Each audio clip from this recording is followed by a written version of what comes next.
धन से धन अर्जित करना एक कला होती है जिसके विषय में आपने पिछले अध्याय में पढ़ा। परंतु सभी इस कला को नहीं जानते हैं क्योंकि इसके लिए एक विशेष बौद्धिक बल की आवश्यकता पड़ती है, जिसके लिए प्रशिक्षण की आवश्यकता पड़ सकती है।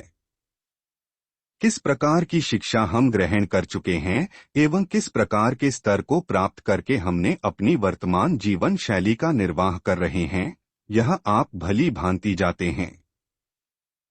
परंतु यह अध्याय आपको एक ऐसे प्रशिक्षण से अवगत कराएगा जिससे द्वारा आप अपने भविष्य का सही निर्माण कर सकते हैं। यह अध्याय विशेष तौर पर बाजार के अनुसार आपके ज्ञानवर्धन को ध्यान में रखते हुए लिखा गया है। चलिए इस अध्याय का आनंद लेते हैं। अध्याय 8 विशेष आर्थिक प्रशिक्षण। नदी की धारा का प्रवाह इस बात का संकेत है कि धन को सदैव प्रवाह में रहना चाहिए, रोकना नहीं चाहिए। हम सभी अपनी प्रारंभिक शिक्षा अपने घर से प्राप्त करते हैं। हमारी शिक्षा का सबसे पहला पाठ हमारी भूख से प्रारंभ होता है। अर्थात एक शिशु के रूप में जब हम इस भौतिक संसार को देखते हैं एवं इसे अनुभव करने की चेष्टा करते हैं, तो इस भौतिक संसार का सबसे पहला ऋण चुकाने के लिए हमें अपने भौतिक शरीर को भोजन की प्राप्ति के द्वारा पूरा करना पड़ता है। इस पंक्ति को पढ़कर संभवतः आपके मन में कई प्रश्न उत्पन्न हो सकते हैं, किंतु यह सत्य है। हमें प्रकृति के गर्भ से प्रकृति की गोद में शरण प्राप्त करने के उपरांत इसके प्रति अपने दायित्व का निर्वाह करना आवश्यक होता है। जिस समय माता के गर्भ से शिशु बाहर आता है एवं नाड़ी काटकर उसे उसकी माता से अलग किया जाता है, तो ऐसी अवस्था में उसे अब स्वयं के बल पर जीवन जीना सीखना प्रारंभ करना होता है। एक नन्हे बालक ने एक गर्भवती महिला से यह पूछा, आपके पेट में जो बच्चा है वह सांस कैसे लेता है? तो उस महिला ने मुस्कुराते हुए उस नन्हे बालक को कहा, यह तो मुझे पता ही नहीं। किंतु प्रश्न वास्तव में अत्यंत संवेदनशील था। मित्रों, जब शिशु मां के गर्भ में होता है तो वह नाड़ी के माध्यम से सभी प्रकार की ऊर्जाओं का सेवन करता है। उसकी कोई भी कर्मेंद्रिय कार्य नहीं करती है। वह केवल अपनी ज्ञानेंद्रियों का उपयोग सूचना संग्रह के लिए करता है। किंतु जिस समय वह मां के गर्भ से बाहर आता है एवं नाड़ी को अलग किया जाता है, तो उसका सबसे पहला कर्म अपनी नासिका के द्वारा वायु ग्रहण करना होता है। इस प्रक्रिया के लिए प्रकृति ने उसको पूर्व में ही विशेष शक्ति प्रदान कर दी होती है, तो वह बिना किसी सहायता के वायु ग्रहण कर लेता है। इसके उपरांत वही शिशु अन्य तत्वों को अपने लिए उपयोग करना चाहता है। उसकी मांग के लिए वह आग्रह करता है। उसकी मां उसे अपना दूध पिलाकर संपूर्ण आहार प्रदान करती है, अर्थात उसकी भूख मिटाकर उसे प्रारंभिक शिक्षा प्राप्त होती है कि जीवन को यदि सक्रिय रखना है तो भोजन की आवश्यकता हमें पड़ती है। इसके उपरांत धीरे धीरे वह कुछ शब्दों को ध्वनि के माध्यम से सीखता है। उदाहरण के तौर पर माँ, पिताजी, दादाजी, दादी जी, नाना जी, नानी जी, दीदी, भैया, चाचा जी, बुआ जी इत्यादि। वह कुछ वस्तुओं को उनके नाम एवं ध्वनि के द्वारा समझता है जो उसके निवास स्थान पर उपलब्ध होते हैं। उसकी शिक्षा की यह यात्रा इसी प्रकार आगे बढ़ती चली जाती है एवं वह शब्दों को जोड़कर अपने विचारों का आदान प्रदान करना सीख जाता है। एक नवजात शिशु मूल रूप से भाषा, प्रांत, जाति इत्यादि से परे होता है, किंतु जिस समाज में उसका बालपन व्यतीत होता है वह उसी के अनुसार स्वयं की प्राथमिक छवि को सीख लेता है। वह एक नवीन वातावरण के अनुसार स्वयं के जीवन का प्रारंभिक निर्माण करता चला जाता है। ऐसी स्थिति को उसकी अबोध अवस्था के रूप में जाना जाता है, जिसमें जिस प्रकार का वातावरण उसे प्राप्त होता है वह उसी को ही ग्रहण करता हुआ बड़ा होता जाता है। अवधि बीतने के उपरांत उसके अभिभावक अथवा माता पिता उसे शिक्षा पद्धति से जोड़ देते हैं। शिक्षा पद्धति से जोड़ने का मुख्य लक्ष्य उसे जीवन को समझने एवं अपने कार्य को निर्धारित करने के बौद्धिक बल के विकास से संबंधित होता है। मूल रूप से प्रत्येक शिशु को शिक्षा प्रदान करने के पीछे लक्ष्य उसके भविष्य निर्माण की ओर संकेत करता है। भविष्य में वह आत्मनिर्भर बन सके एवं प्रत्येक क्षेत्र में कुछ नया कर सके, इसके लिए उसे योग्य बनाने की चेष्टा की जाती है। आत्मनिर्भर बनाने का सीधा अर्थ एक ऐसे व्यक्तित्व की ओर संकेत करता है जो प्रत्येक क्षेत्र में निर्णय लेने की क्षमता रखता हो। एक ऐसा व्यक्तित्व जिसका बौद्धिक बल प्रखर हो एवं वह स्वस्थ जीवन शैली का निर्वाह करने में सक्षम हो। जीवन के प्रत्येक क्षेत्र को समझने एवं उसके प्रति अपने कर्तव्य निर्वाह को करने में सक्षम हो। वह भौतिक, शारीरिक, सामाजिक, आध्यात्मिक एवं मानसिक स्तर पर स्वतंत्र हो, जिससे वह अपने विचारों को सरलता से सभी के साथ साझा कर सकें। इसके पास वैचारिक स्वतंत्रता की शक्ति उपलब्ध हो। ऐसे व्यक्तित्व वाला व्यक्ति मूल रूप से धन एवं समय का स्वतंत्रता से उपयोग कर सकता है। विशेष आर्थिक प्रशिक्षण मूल रूप से ऐसी जीवन शैली की ओर ही संकेत करता है। हमें सबसे पहले यह पता होना चाहिए कि इस शिक्षा का वास्तविक उद्देश्य एवं उसकी प्राप्ति का सही मार्ग किस प्रकार का हो। शिक्षा वास्तव में एक ऐसा माध्यम होता है जिसके द्वारा हम अपने मस्तिष्क को योग्य बनाते हैं, जिससे हमारा मस्तिष्क विचारों को कार्यान्वित करने के लिए सक्षम बन सके। विचार मूल रूप से एक ऐसी कड़ी होती है जो निराकार सत्ता को साकार स्वरूप देने का कार्य करती है। कोई भी स्वरूप सर्वप्रथम कल्पना शक्ति के माध्यम से ही तैयार होता है। उस कल्पना को भौतिक स्तर तक पहुंचने के लिए एक लंबी यात्रा तय करनी पड़ती है। इस यात्रा को सफल बनाने के लिए एक उचित योजना एवं धैर्य की आवश्यकता होती है। इसके लिए एक अन्य बिंदु को समझना आवश्यक हो जाता है, जिसको हम नियम के रूप में जानते हैं। यदि नियमों का सही अर्थों में उपयोग किया जाता है तो यात्रा की अवधि में एक अलग ही आनंद आता है एवं यात्रा सही समय पर श्रेष्ठ स्वरूप प्रदान करते हुए समाप्त भी हो जाती है। कल्पना में जिस स्वरूप का निर्माण किया गया होता है, जब वह भौतिक स्वरूप में उपलब्ध हो जाती है तो उसकी उपयोगिता भी श्रेष्ठ होती है। किंतु इसके विपरीत यदि किसी भी कारणवश कोई भी नियम भंग होता है तो यात्रा की अवधि में संकटों का सामना करना पड़ सकता है एवं साथ ही वह स्वरूप अपनी श्रेष्ठ स्तर तक नहीं पहुंच पाता। हमारे शास्त्रों में 5 तत्वों को आधार मानकर 5 शब्दों का गायन किया गया है। यह 5 शब्द मूल रूप से भाषा, जो जल तत्व की ओर संकेत करती है, भूषा, जो अग्नि तत्व की ओर संकेत करती है, भोजन, जो पृथ्वी तत्व की ओर संकेत करता है, भजन, जो वायु तत्व की ओर संकेत करता है, एवं भाव, जो आकाश तत्व की ओर संकेत करता है, विदित हैं। किसी भी स्वरूप की रचना के लिए मुख्य रूप से भोजन अर्थात उस सामग्री की आवश्यकता होती है जिससे उसका गठन किया जा सके। अग्नि उसमें प्राण फूंकने का कार्य करती है। जल के माध्यम से उस वस्तु में एक लचीलापन पैदा होता है। वायु उसे गति प्रदान करती है, परंतु सबसे बड़ी भूमिका आकाश तत्व की होती है, जो उस वस्तु को एक लंबी आयु प्रदान करता है। हो सकता है कि सामान्य रीति से यह बातें हमें समझ में ना आती हो, किंतु यदि इन्हीं को सरल शब्दों में समझा जाए तो इनका सीधा संपर्क वस्तु की प्राप्ति एवं लाभ से जुड़ता है। शिक्षा के माध्यम से उस वस्तु के विषय में न केवल संपूर्ण जानकारी प्राप्त होती है, अपितु उसकी श्रेष्ठ उपयोगिता भी समझ में आती है। एक शिक्षित मनुष्य ही सही अर्थों में अपने जीवन को सार्थक दिशा की ओर अग्रसर कर सकता है।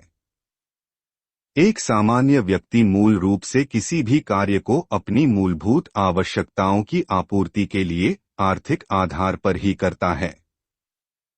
उसके लिए यह उसका प्राथमिक लक्ष्य होता है कि वह अपने एवं अपने परिवार को प्रत्येक दिशा में स्वस्थ एवं सरल बना सके। एक मध्यम वर्गीय परिवार को सामान्य तौर पर अपनी मूलभूत आवश्यकताओं एवं सुविधाओं के लिए ही विशेष कार्य करना पड़ता है। ऐसे परिवार को एक उत्तम जीवन जीने की कल्पना सदैव बनी रहती है, किंतु सूचनाओं के अभाव में वह उसे प्राप्त नहीं कर पाता। समय समय पर विभिन्न प्रकार के अवसर उपलब्ध भी होते हैं, किंतु उन्हें समझना एवं उन पर विश्वास करना सरल नहीं होता है।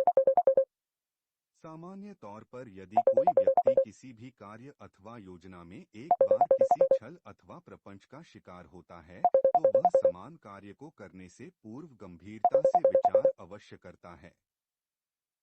यदि ऐसा उसके साथ एक से अधिक बार हो जाए, तो उसका विश्वास समाज पर से उठना प्रारंभ हो जाता है और वह एक नकारात्मक छवि समाज के प्रति बना लेता है।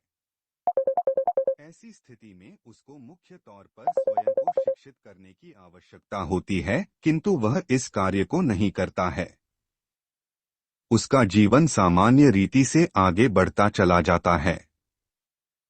दूसरी ओर एक ऐसा वर्ग भी होता है जो जीवन में प्रत्येक उतार चढ़ाव को सकारात्मक भाव से ग्रहण करता है और अपने जीवन में उसे जिस प्रकार की भी योग्यता को बढ़ावा देना होता है, वह उसके लिए सदैव तत्पर रहता है। जिस प्रकार बांस का एक वृक्ष जितनी भी तीव्र गति से पानी यदि आता है तो उसे स्वयं को क्षति पहुंचाने की अनुमति नहीं देता है, वह उसे सरलता से आगे जाने देता है।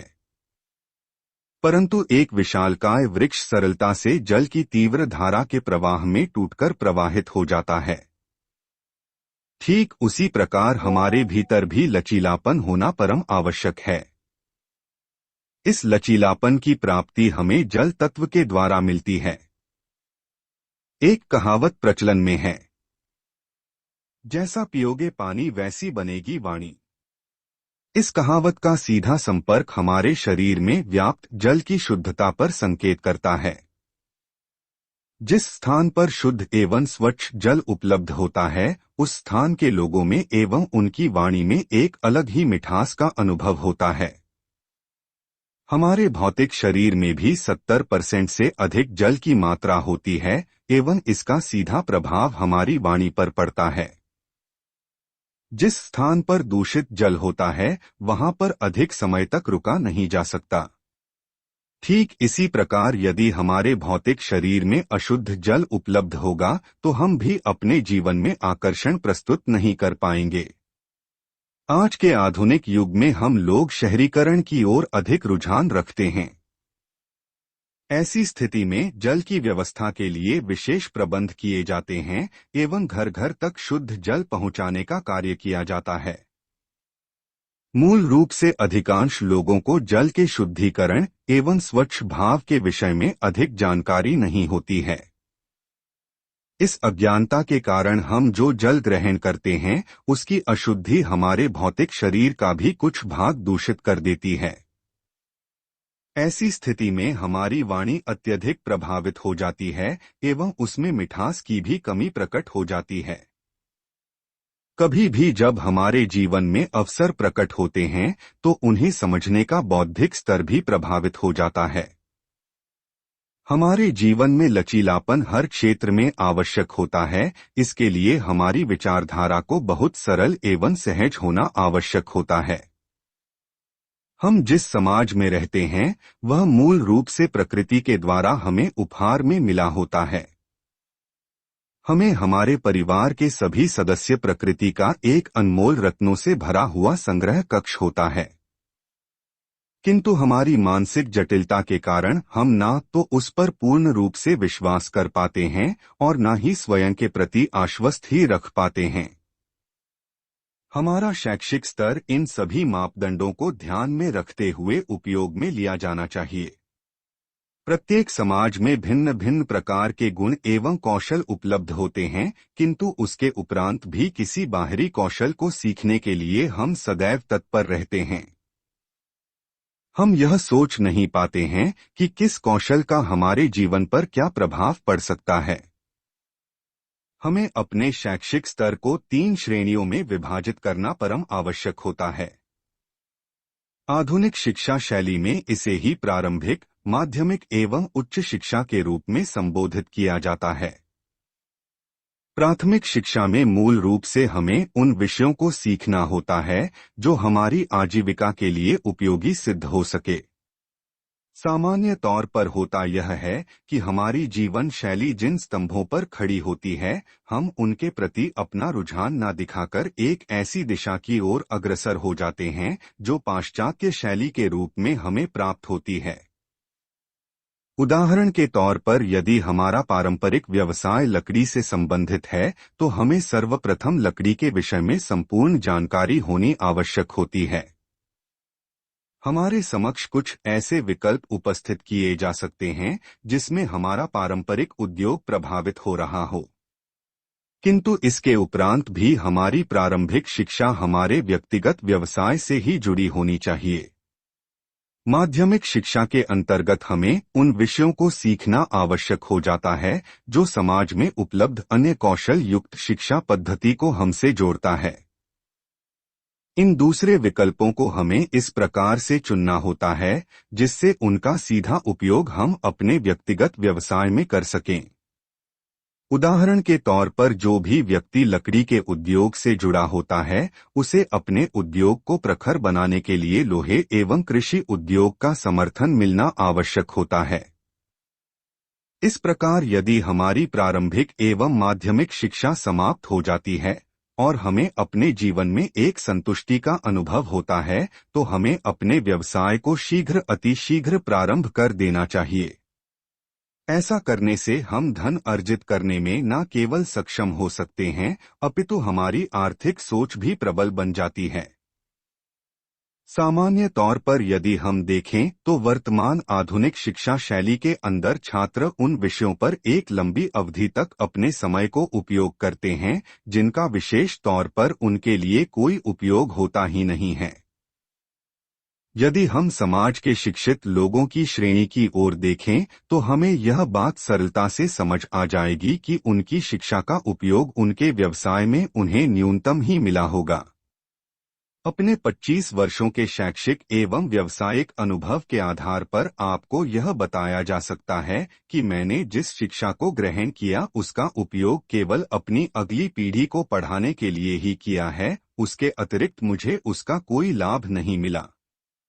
उद्योग जगत में जब कोई व्यक्ति अपनी सेवाओं को प्रदान करने के लिए नामांकन देता है तो उसकी शिक्षा उसे उसके अकों अथवा बौद्धिक स्तर के आधार पर केवल प्रवेश ही दिला पाती है। इसके उपरांत उसे उस संस्था की कार्यप्रणाली कुछ सीखना पड़ता है एवं उसी के अनुसार स्वयं को जालना भी होता है। केवल 15% ही ऐसे छात्र एवं छात्राएं होते हैं जिनका बौद्धिक स्तर उन्हें इस बात की अनुमति प्रदान करता है। 85% युवाओं का बौद्धिक स्तर उनके व्यवसाय के लिए विकसित ही नहीं हो पाता है। परिणाम स्वरूप वह संस्थान में एक श्रमिक की भांति ही अपना कार्य करते रहते हैं एवं न्यूनतम वेतन में जीवन यापन करते हैं। ऐसी स्थिति में उनके मित्र भी उनको नकारात्मक मानसिकता की ओर ही प्रेरित करते हैं। मूल रूप से प्रारंभिक शिक्षा एवं माध्यमिक शिक्षा समाप्त होने के उपरांत प्रत्येक युवा को एक सुखद जीवन यापन करने के लिए तैयार हो जाना चाहिए। यदि ऐसा नहीं हो पाता है तो उसका अधिकांश जीवन संघर्ष एवं कष्टों में ही व्यतीत होता है। हम जिस रूप में वित्तीय शिक्षा की मांग करते हैं उसके लिए हमारे समक्ष अच्छे स्तर के संस्थान उपलब्ध ही नहीं हैं। कुछ ऐसे सामाजिक वर्ग भी होते हैं जो इस शैक्षिक व्यवस्था से अपने को स्वयं दूर ही रखते हैं एवं स्वयं को उस कौशल के लिए तैयार करते हैं जिससे उनकी आजीविका चल सके। प्रश्न यह उठता है कि वित्तीय शिक्षा ग्रहण करें तो किस प्रकार से? इसका भी एक अत्यंत सरल उत्तर है। एक पुस्तक के मुख्य पृष्ठ पर बहुत अच्छी पंक्ति लिखी हुई थी जिसके अनुसार एक सफल व्यक्ति कोई भी नवीन कार्य नहीं करते, वह केवल प्रत्येक कार्य को अलग रीति से करने का प्रयास करते हैं। इसके अनुसार मूल रूप से जिस भी शिक्षा शैली को हम प्राप्त कर रहे हैं उसको एक नवीनीकरण के अनुसार ग्रहण करने का मार्ग हमें पता होना चाहिए। इसके पीछे एक बहुत बड़ा रहस्य भी छिपा हुआ है। वर्तमान आधुनिक जीवन शैली में यदि हम ध्यान पूर्वक देखें तो अधिकांश कार्य आज मशीनों की सहायता से ही किए जा रहे हैं। ऐसी स्थिति में प्रत्येक पारंपरिक उद्योग, चाहे वह किसी भी क्षेत्र में अपनी सेवाएं प्रदान कर रहा हो, अपने अस्तित्व को होता चला जा रहा है। उदाहरण के तौर पर यदि कोई लकड़ी का कार्य करता है और यह उसकी पारंपरिक व्यवस्थाएं हैं, उसे अपने पूर्वजों से जो शिक्षा प्राप्त हुई हो वह मशीनी युग के सामने धूमिल हो चुकी है। जिस कार्य को करने के लिए उसके पूर्वज कई कई दिन लगाया करते थे, आज उसी कार्य को मशीनों की सहायता से कुछ ही घंटों में समाप्त किया जा सकता है। यदि हम भोजन के विषय में चर्चा करें तो आधुनिक युग में ऐसे उत्कृष्ट उपकरण बना दिए गए हैं जिनकी सहायता से सैकड़ों लोगों का भोजन बिना किसी विशेष मानवीय सहायता से बनाया जा सकता है। इस प्रकार का स्वरूप लगभग प्रत्येक उद्योग में विराजमान हो चुका है। मशीनों की सहायता से सैकड़ों लोगों का काम जब मशीन के द्वारा किया जाने लगे तो उन सभी लोगों की आजीविका पर संकट आना स्वाभाविक सी बात हो जाएगी। जिस आधुनिक शिक्षा पद्धति का हम उपयोग करते हैं उसमें इस बात पर विशेष बल दिया जाता है, आपको अपनी शिक्षा के उपरांत सेवाओं को संस्थानों में देना ही होगा जिससे आप धन अर्जित कर सकें। किंतु किसी को भी यह नहीं सिखाया जाता कि धन अर्जित करने का उचित मार्ग क्या हो सकता है। ऐसी स्थिति में अधिकांश छात्रों का रुझान अपनी शिक्षा को केवल अंकों के आधार पर ही पूर्ण करने का एक बोझ सा बन जाता है। शिक्षा के वास्तविक उद्देश्य से वह बहुत दूर हो जाता है।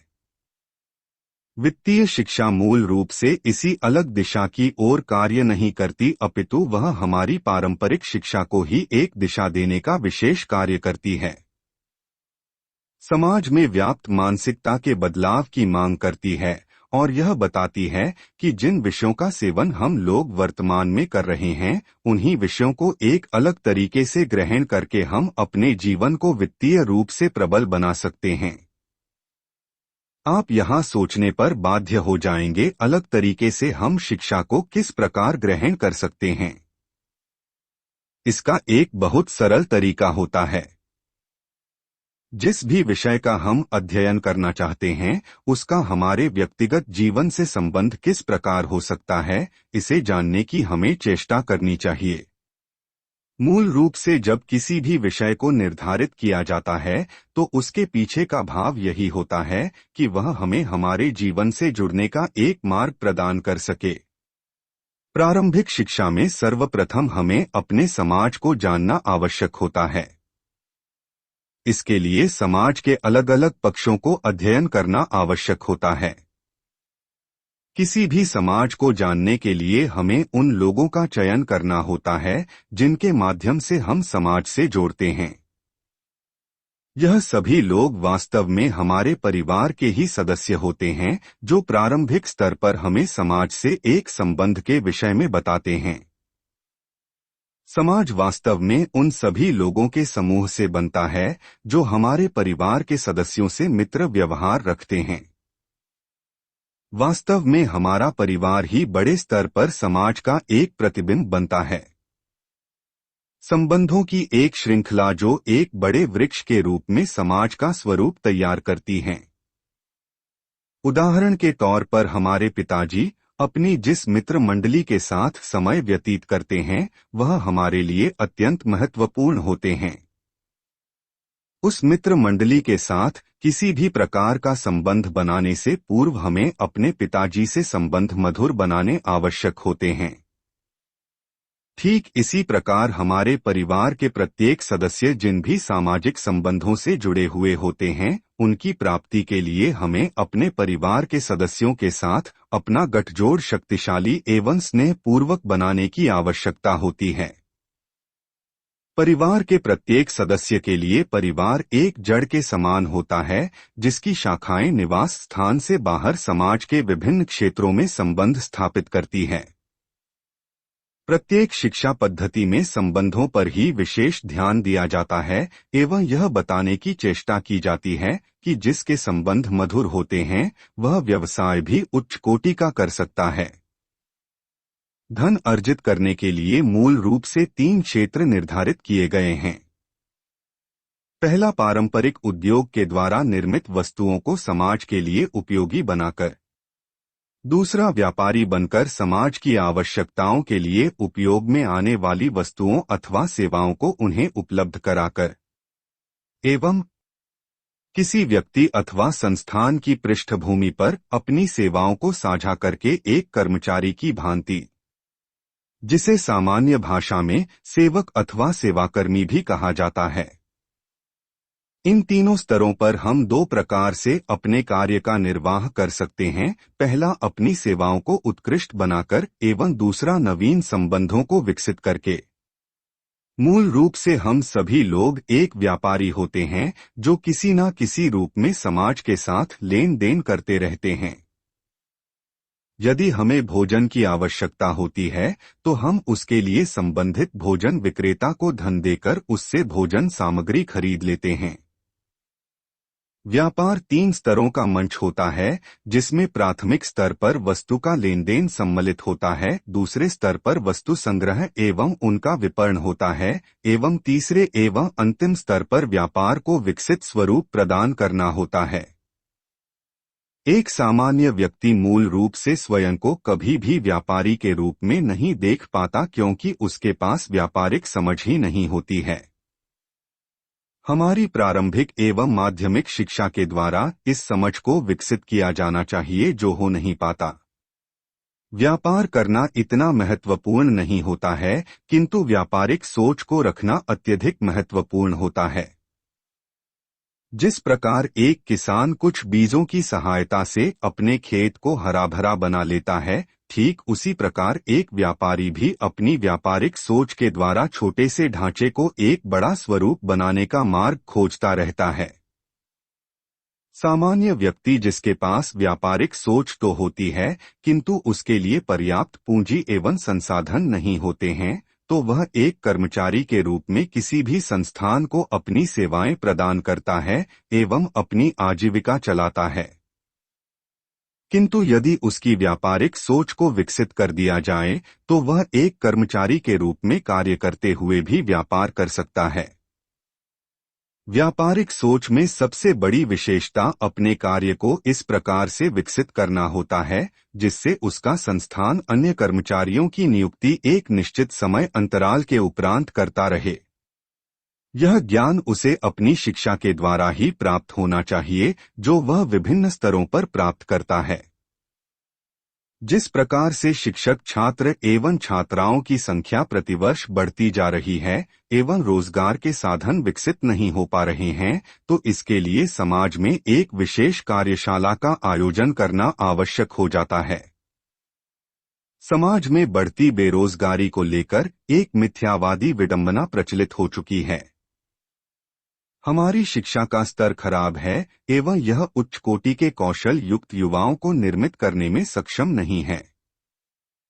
किंतु यह मिथ्यावादी अवधारणा उस कहावत के समान है जिसे हम बिन पेंदी के लोटे के रूप में जानते हैं। समाज के बदलते परिवेश में आज शिक्षक इतना सक्षम नहीं रह गया है जो उसे ऐसे शिक्षण पद्धति के विषय में तनिक भी ज्ञान हो सके। अब यदि हम शिक्षा प्रणाली को दोष देना प्रारंभ कर देते हैं तो वास्तव में हम स्वयं को ही अपमानित करते हैं। जिस प्रकार एक बगीचे में किसान परिश्रम एवं देखरेख के साथ एक पौधे को वृक्ष में बदलता है, ठीक उसी प्रकार एक शिशु को भी उसके अभिभावक एवं शिक्षक गण अपनी देखरेख में उच्च कोटि की व्यावसायिक शिक्षा प्रदान करने योग्य होने चाहिए। सामान्य तौर पर यह बहुत सरल होते हुए भी जटिलताओं से भरा हुआ है, क्योंकि जब हम एक जीवन शैली के अभ्यस्त हो जाते हैं तो उससे दूर हट पाना सरल नहीं होता है। इसे सरल बनाया जा सकता है कुछ विशेष बिंदुओं को ध्यान में रखते हुए। हमारी शिक्षा में जो मुख्य विषय पढ़ाए जाते हैं उनके पीछे का उद्देश्य यही होता है कि उसका हम अपने व्यक्तिगत जीवन में उपयोग कर सकें। इसे समझने के लिए विषय को गंभीरता से समझने की आवश्यकता होती है। जो अध्यापक अपने विषय को छात्रों तक पहुंचाता है, उसका यह दायित्व होता है कि वह उसे जीवनशैली से जोड़कर बताए। प्रत्येक विषय को यथार्थवादी अनुभव के साथ प्रदान करे। जिस स्तर का छात्र होगा उसे उसी स्तर के उदाहरण प्रदान करने अनिवार्य होते हैं। उदाहरण के तौर पर जब हम गणित विषय को सीख रहे होते हैं तो इसके पीछे का मुख्य उद्देश्य संख्याओं की समझ एवं उनका आपसी संबंध समझना आवश्यक होता है। प्रत्येक संख्या जिस रूप में उपयोग में आती है एवं उसका जो स्वरूप यथार्थ में उपलब्ध होता है, उसे प्रत्यक्ष विधि से समझाना आवश्यक होता है। यदि विज्ञान के विषय को पढ़ाया जा रहा है तो उसके प्रत्येक स्तर को भौतिक जीवन शैली से जोड़कर समझाने की आवश्यकता होती है। पदार्थ के तीनों स्वरूपों एवं उसके रासायनिक परिवर्तनों का ज्ञान किस प्रकार से होता है, यह बताना आवश्यक हो जाता है।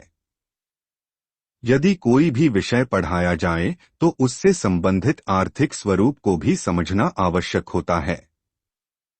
प्रत्येक विषय का अध्ययन करने से पूर्व छात्रों को यह बताना अत्यंत आवश्यक होता है कि आर्थिक नीति से वह विषय किस प्रकार सहयोगी बन सकता है।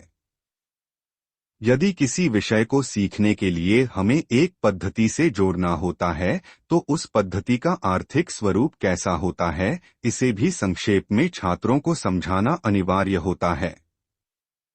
वर्तमान आधुनिक शिक्षा पद्धति के अंदर अधिकांश छात्र जो मूलतः शहरीकरण के साथ जुड़े हुए हैं, वह किसी न किसी निजी संस्थान के द्वारा शिक्षा ग्रहण कर रहे हैं। शिक्षा को ग्रहण करने के लिए छात्र को एक शुल्क प्रतिमाह देना अनिवार्य होता है, जिसे उसके अभिभावकों से लिया जाता है।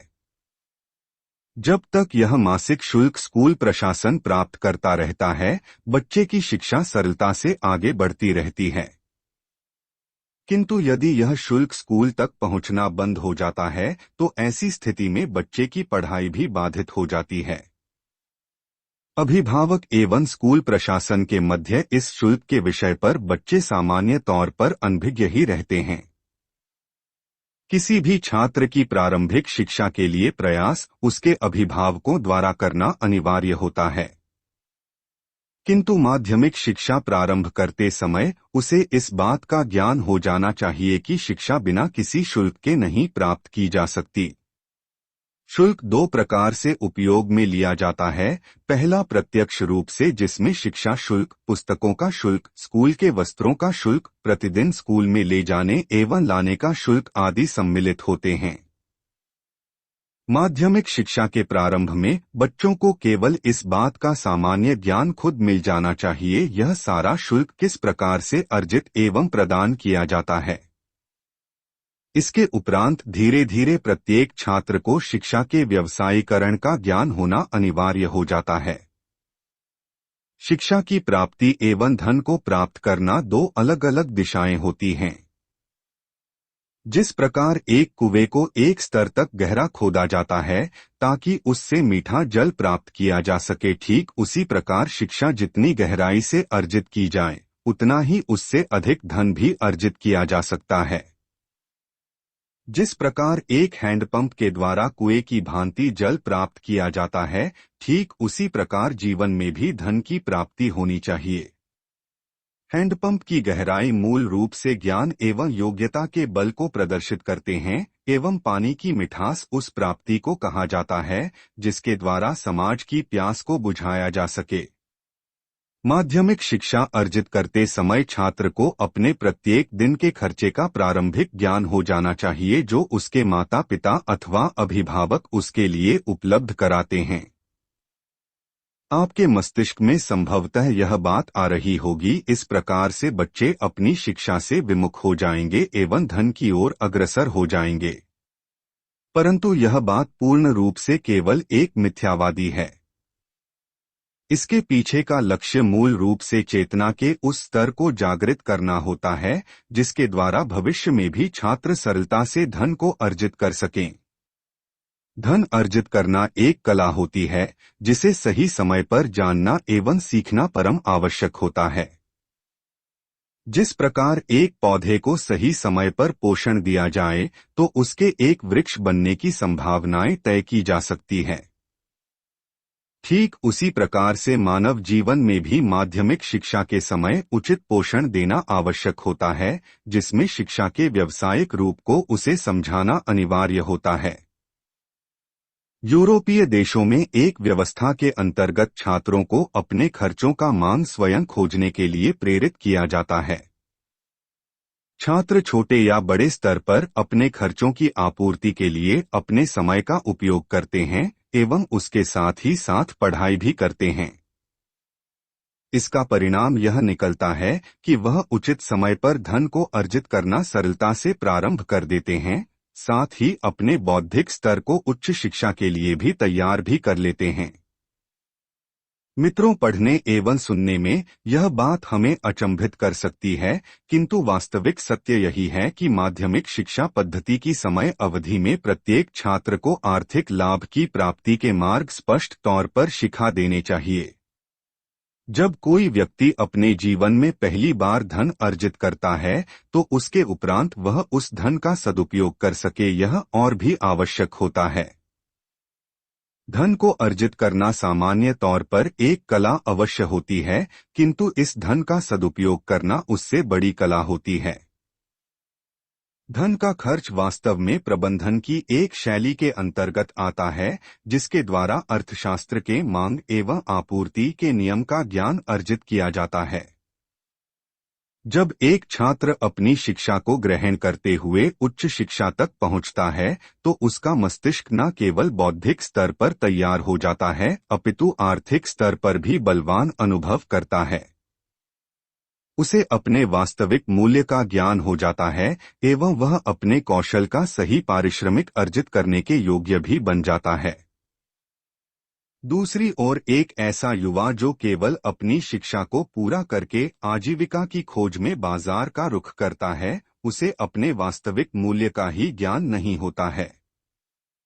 वह सस्ते में ही स्वयं को बाजार में उपयोग करने के लिए छोड़ देता है।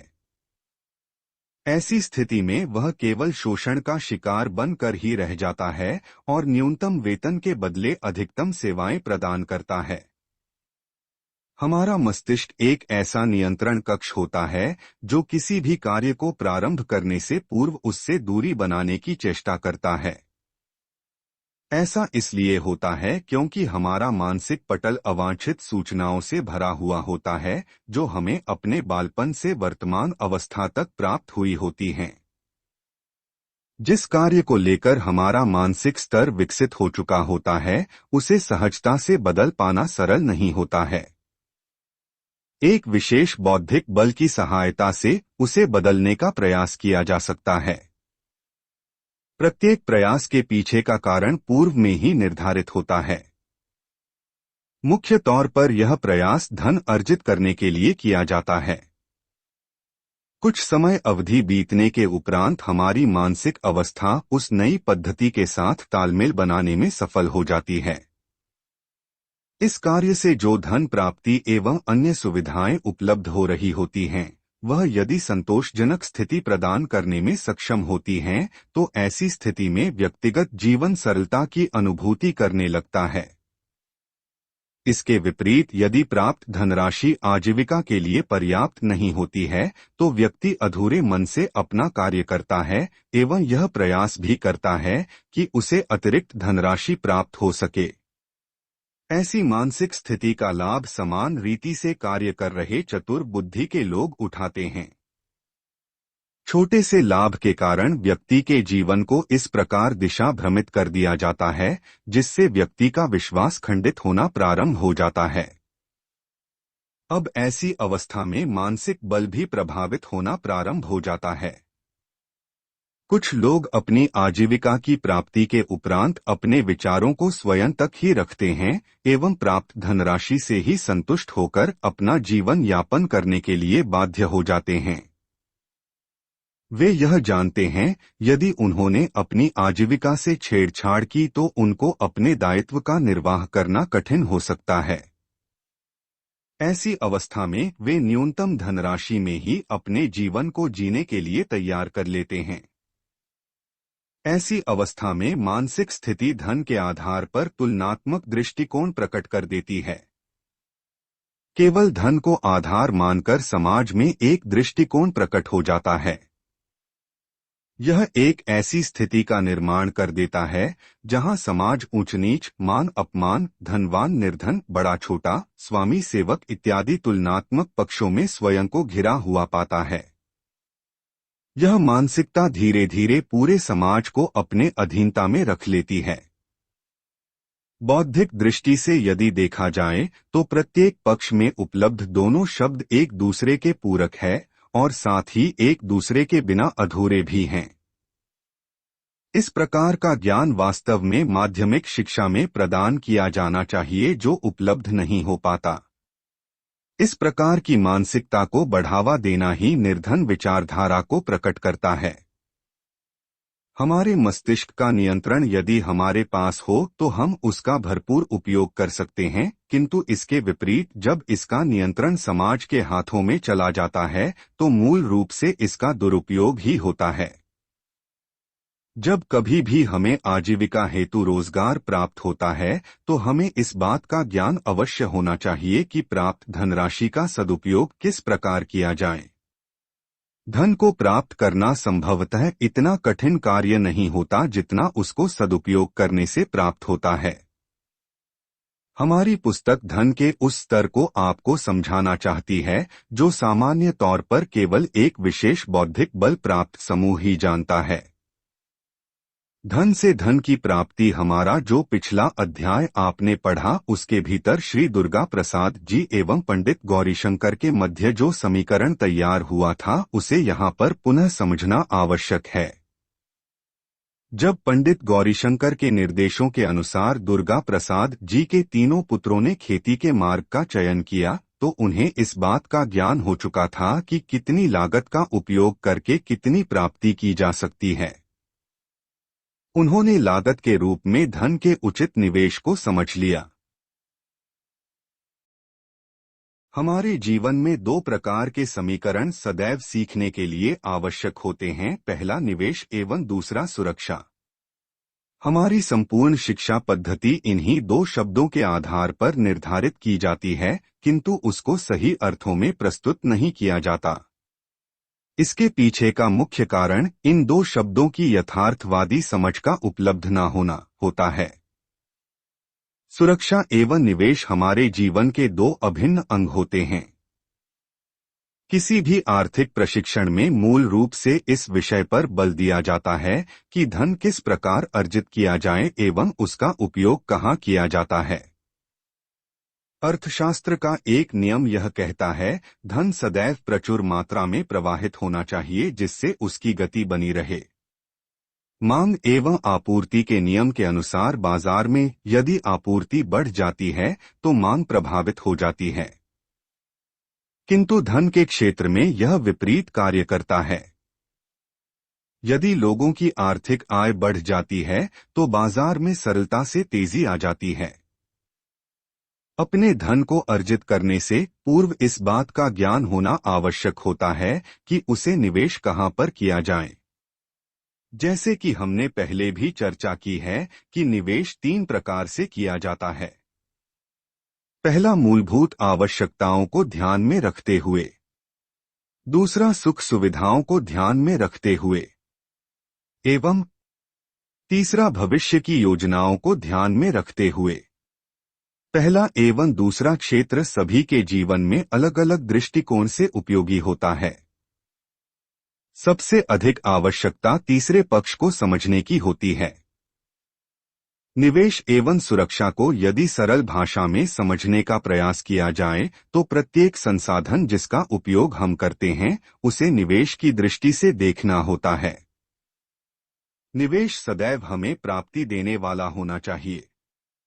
उदाहरण के तौर पर जब हम बाजार से खाद्य सामग्री खरीदते हैं तो वह हमारे शारीरिक बल को संतुलित बनाने के लिए एक निवेश होता है। दूसरे स्तर पर सुविधाओं का ध्यान रखना समय को बचाने के रूप में निवेश होता है। हमें अपनी आजीविका से प्राप्त धन का लगभग 70% इन दोनों के लिए संतुलित मात्रा में व्यय करना चाहिए। प्राप्त आजीविका का 30% हमें इस प्रकार से उपयोग करना चाहिए जो सदैव बढ़त की ओर अग्रसर रहे। इसके लिए व्यक्ति को निवेश एवं सुरक्षा का ज्ञान होना आवश्यक है। सामान्य तौर पर जब 30% के विषय में चर्चा की जाती है तो इसे 3 विभागों में रखा जाता है। पहला सुरक्षा, दूसरा निवेश और तीसरा धार्मिक क्षेत्र। एक सामान्य व्यक्ति सुरक्षा के रूप में जिस प्रणाली का उपयोग करता है उसे बैंकिंग व्यवस्था कहा जाता है। बैंक के अंदर कई प्रकार के खातों का नामांकन करवाकर अपनी सुविधा के अनुसार अपनी संपत्ति का सुरक्षात्मक पक्ष देखा जाता है। बैंकिंग व्यवस्था में एक सामान्य व्यक्ति 3 प्रकार से अपने धन को सुरक्षित रख सकता है। पहला बचत खाता, दूसरा आवर्ती जमा खाता एवं तीसरा मियादी जमा खाता। व्यापारियों के लिए चालू खाता विशेष तौर पर खोला जाता है। सरकारी नियमों के अनुसार प्रत्येक बैंक जमा की गई राशि को सुरक्षात्मक दृष्टिकोण से देखता है एवं ग्राहक को लाभान्वित करने के लिए सामान्य ब्याज दर के अनुसार भुगतान भी करता है। ग्राहक के पास अपने धन को सुरक्षित रखने के लिए इसके अतिरिक्त कोई विकल्प नहीं होता है। सामान्य तौर पर आज की आधुनिक व्यवस्था में इसका उपयोग करना ही श्रेष्ठ माना जाता है। इसके पीछे का एक बड़ा कारण धन का लेन देन होता है जिसके लिए बैंक हमें सुविधाएं प्रदान करता है। निवेश के रूप में व्यक्ति कई प्रकार के विकल्प खोजता है किंतु लाभ अथवा हानि को देखकर वह बड़े कदम नहीं उठा पाता है। एक सामान्य जन के अंदर यह विडंबना होती है कि वह छोटी धनराशि का निवेश नहीं कर सकता। इसके विकल्प उपलब्ध होते हुए भी उसके प्रति उसका ज्ञान अधूरा ही रहता है। जिस प्रकार के निवेश के विकल्प उपलब्ध होते हैं उनमें संकट भी प्रत्यक्ष अथवा अप्रत्यक्ष रूप में उपलब्ध होता है। तीसरा क्षेत्र धार्मिक कार्यों से संबंधित होता है जिसमें अपनी क्षमता के अनुसार प्रत्येक व्यक्ति कुछ न कुछ दान पुण्य करता ही रहता है। यदि अत्यंत गहराई से ध्यान दिया जाए तो जितनी भी व्यवस्थाएं धन के संदर्भ में उपलब्ध हैं सभी का मूल उद्देश्य निवेश से ही संबंधित होता है। जैसा कि हमने पहले भी बताया था कि निवेश ऐसी विधि को कहा जाता है जिसमें सुरक्षित की गई धन संपत्ति समय के अनुसार बढ़त प्राप्त करती रहे। बढ़त के अनुसार ही निवेश को निम्न, मध्यम, उच्च एवं श्रेष्ठ स्तर पर रखा जाता है। यह पूरी बात बाजार भाव में मुद्रा की व्यवस्था पर आधारित होती है। भारतीय मुद्रा यदि बढ़ती है तो निवेश का स्तर भी उसी स्तर पर हमें भुगतान देने वाला होना चाहिए। अधिकांश निवेश पद्धतियों में बाजार भाव के अनुसार मुद्रा का स्तर कम ही होता है। उदाहरण के तौर पर वित्तीय आधार पर निवेश की गई राशि का न्यूनतम 1% प्रति माह के हिसाब से ब्याज प्राप्त होना अनिवार्य होता है। यदि इससे अधिक ब्याज दर प्राप्त होती है तो उसे उच्च श्रेणी में रखा जाता है। यदि यह दर अपने सर्वोच्च स्तर पर पहुंच जाए तो इसे श्रेष्ठ निवेश की व्यवस्था कहा जाता है। किसी भी माध्यम से निवेश के उपरांत यदि 1% प्रति माह धनराशि ब्याज के रूप में वापस नहीं मिलती है तो इसे मुद्रा की हानि ही कहा जाता है। भारतीय बाजार में ऐसे विकल्प उपलब्ध हैं जिनके माध्यम से हमें इससे बहुत अच्छे परिणाम प्राप्त हो सकते हैं, किंतु उसकी सही समझ एवं उसके प्रति रुझान होना भी आवश्यक होता है।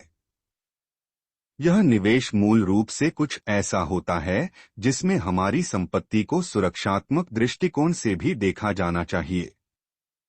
हम सभी ने संभवतः स्टॉक बाजार के विषय में अवश्य सुना होगा जहां पर कुछ लोग अपने धन का निवेश करते हैं। जिनको इसका गणित समझ में आता है वह यहां से लाभान्वित भी होते हैं, किंतु स्टॉक बाजार में अधिकांश लोगों का धन डूब ही जाता है। एक बात इसमें अवश्य होती है कि निवेश की गई धनराशि का एक अच्छे दर से वापसी का मार्ग खुल जाता है। इसके अतिरिक्त निवेश के लिए संपत्ति बाजार भी एक महत्वपूर्ण भूमिका निभाता है। जिनके पास बड़ी मात्रा में पूंजी उपलब्ध होती है अथवा जो लोग अच्छे मासिक वेतन को प्राप्त करते हैं, वे सभी लोग अपनी क्षमता के अनुसार संपत्ति में निवेश कर देते हैं। समय अवधि के बीतने के साथ साथ संपत्ति बाजार में किया गया निवेश एक अच्छी बढ़त के साथ वापस मिल जाता है। उदाहरण के तौर पर यदि कोई संपत्ति सही समय पर खरीद ली जाती है तो उसमें अगले कुछ वर्षों में 2 गुना से 4 गुना तक लाभ प्राप्त हो जाता है। संपत्ति को किराए पर देकर भी धन अर्जित किया जा सकता है। नियम केवल एक ही लागू होता है कि किसी भी निवेश का निवेशकर्ता को प्रतिमाह 1% के रूप में ब्याज मिलना औसतन आवश्यक होता है। वित्तीय प्रशिक्षण में उन समीकरणों को शिक्षा के माध्यमिक स्तर पर है समझाना अनिवार्य हो जाता है जिनकी संक्षिप्त में चर्चा अभी हमने की है। आपके मस्तिष्क में पुनः यह बात आ रही होगी कि माध्यमिक स्तर का छात्र इन बातों को कितना समझ पाएगा। मूल रूप से यदि हम अपने शिक्षा के स्तर को देखें तो लगभग प्रत्येक क्षेत्र में जिस विधि का सामान्य तौर पर उपयोग किया जाता है उसे साधारण ब्याज अथवा चक्रवृद्धि ब्याज के रूप में जाना जाता है। इसके अतिरिक्त बच्चों को गणित के विभिन्न विषयों का जो ज्ञान दिया जाता है उसका विशेष उपयोग आर्थिक नीति से ही किया जाता है। विज्ञान एवं सामाजिक ज्ञान विषयों के द्वारा छात्रों को जहां एक और विभिन्न प्रकार की स्थितियों एवं परिस्थितियों का ज्ञान दिया जाता है तो वहीं दूसरी ओर इतिहास, भूगोल एवं अर्थशास्त्र के द्वारा वाणिज्य का ज्ञान भी प्रदान किया जाता है। प्राथमिक स्तर पर यह ज्ञान निश्चित रूप में होता है, किंतु माध्यमिक स्तर पर इस ज्ञान को कुछ शुद्ध रूप से बताया जाता है। इसी आधार पर बच्चे का बौद्धिक स्तर प्राप्त किया जाता है एवं यदि छात्र मेधावी है तो उसे उच्च शिक्षा के लिए प्रस्तुत किया जाता है। जब छात्र माध्यमिक शिक्षा ग्रहण कर रहा होता है उस समय उसके ज्ञान के विशेष कक्ष तैयार हो रहे होते हैं जिनमें से प्रत्येक कक्ष के साथ आर्थिक संग्रह कक्ष में उपस्थित होता है। इसका एक स्पष्ट उदाहरण वित्तीय प्रमाण पत्रों के द्वारा समझा जा सकता है। किसी भी व्यक्ति की शैक्षिक योग्यता चाहे जितने भी उच्च स्तर की क्यों ना हो अथवा वह कितने भी उच्च स्तर पर आसीन क्यों ना हो, जब कभी भी उसे अपने वित्तीय पक्ष का उपयोग करना होता है तो उसे अपने वित्तीय प्रमाण पत्रों को ही उपयोग में लाना होता है। उसकी शिक्षा के प्रमाण पत्र अथवा डिग्री किसी भी योग्य नहीं होती, क्योंकि यदि वह आर्थिक लेन देन करेगा तो उसके पास आर्थिक आधार का होना आवश्यक होता है। इस बात का विशेष शैक्षिक ज्ञान उसे उसकी माध्यमिक स्तर की शिक्षा में ही देना अनिवार्य होता है।